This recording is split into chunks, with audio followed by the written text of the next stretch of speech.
একা আমি রয়ে যাব, যত ব্যথা সয়ে যাব, ফিরে তবু চাইব না।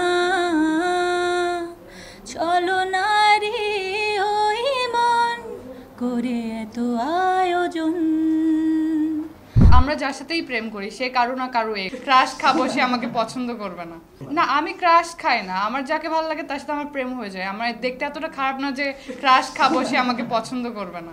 আশা করি ফার্স্ট মিউজিক ভিডিও হিসাবে দর্শকের কাছ থেকে অনেক ভালো রেসপন্স পাবো। ক্লাসিক্যাল গানটা আমি আসলে করতে চাই, কিন্তু ক্লাসিক্যাল গান মানুষ শোনে কম, সো স্যাড গান গাইতে আমার ভালো লাগে, এই জন্য আমি স্যাড গান গাই। আমি গান লিখে শিল্পী নির্বাচন করি না, শিল্পীর কথা জেনে আমি গান লিখি। না, আমি স্যাড সং এর আগেও করেছি, বাট এখানে যে স্যাড সংটা ছিল ওখানে আমি স্যাড ছিলাম না, কজ হচ্ছে এখানে সিঙ্গারটা স্যাড, কজ তার বয়ফ্রেন্ডের সাথে আমি রোম্যান্স করছি। সো আমি হচ্ছে হ্যাপি ছিলাম, সিঙ্গার স্যাড ছিল। আমরা যার সাথেই প্রেম করি সে কারো না কারো এক্স, বা আমরা কারো না কারো এক্স, ইট ডিপেন্ডস। সো এটা তো হবেই। না, আমি ক্রাশ খাই না, আমার যাকে ভালো লাগে তার সাথে আমার প্রেম হয়ে যায়। আমার দেখতে এতটা খারাপ না যে। এক্সট্রিম মশার কয়েল প্ল্যান্ট ফাইবার দিয়ে তৈরি, তাই সহজে ভাঙে না, সুগন্ধিযুক্ত ও নিরবিচ্ছিন্নভাবে জ্বলে। ডেঙ্গু, চিকুনগুনিয়া বাহি সহ যে কোনো মশার বিরুদ্ধে দেয় এক্সট্রিম সুরক্ষা। ক্রাশ খাবো, সে আমাকে পছন্দ করবে না। এর আগেও অনেকগুলো কাজ করেছি, কিন্তু সেগুলো নাটকের। আলামিন ভাই, তার সাথেও আমার ফার্স্ট মিউজিক ভিডিও।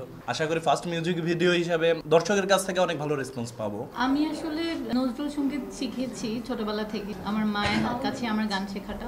রোমান্টিক গান বা এখন আসলে গানের তো অনেকগুলো সেগমেন্ট আছে, রোমান্টিক গান আছে, স্যাড সং, অনেক ধরনের গান আছে। ক্লাসিক্যাল গানটা আমি আসলে করতে চাই, কিন্তু ক্লাসিক্যাল গান মানুষ শোনে কম, ওই দিক থেকে চিন্তা করে আমি এবার এটা চিন্তা করেছি যে একটু স্যাড প্যাটার্নের কোনো গান গাইলে হয়তো মানুষের কাছে ভালো লাগতে পারে। মানুষের ভালো না লাগলে বা কষ্টে থাকলে মানুষ মানে স্যাড সং গায়, স্যাড গান গাইতে পছন্দ করে, বাট আমার স্যাড গান গাইলে আমার যদি খারাপ লাগে তাহলে আমি বেটার ফিল করি। সো স্যাড গান গাইতে আমার ভালো লাগে, এই জন্য আমি স্যাড গান গাই। আমি আমার জায়গা থেকে সবসময় চেষ্টা করি ভালো ভালো কন্টেন্ট বা কোয়ালিটিফুল কোনো কিছু বানাতে। ওনাকে দিয়েও কন্টেন্ট বানিয়েছি, আবার এই প্রজন্মের আকাশ মাহমুদ, খায়রুল আসি ভাই, তাদেরকে দিয়েও বানিয়েছি এবং বানাচ্ছি। সামনে ন্যান্সি আপু, সাবিনা ইয়াসমিন নানু, এদের কন্টেন্টগুলোও আসতেছে। কাজটাই আমি বিন্দু পরিমাণ কোনো কার্পণ্য করি নাই, ভিডিও মেকিং থেকে শুরু করে সব জায়গা থেকে আমি চেয়েছি পুরো অন্যরকম একটা ফ্লেভার দিতে। অনেক হ্যাপি মোমেন্টে আমি দুঃখের গান লিখতে পারি, অনেক দুঃখের ভেতর থেকে হ্যাপি মোমেন্টে গান লিখে দিতে পারি। আমি গান লিখে শিল্পী নির্বাচন করি না, শিল্পীর কথা জেনে আমি গান লিখি।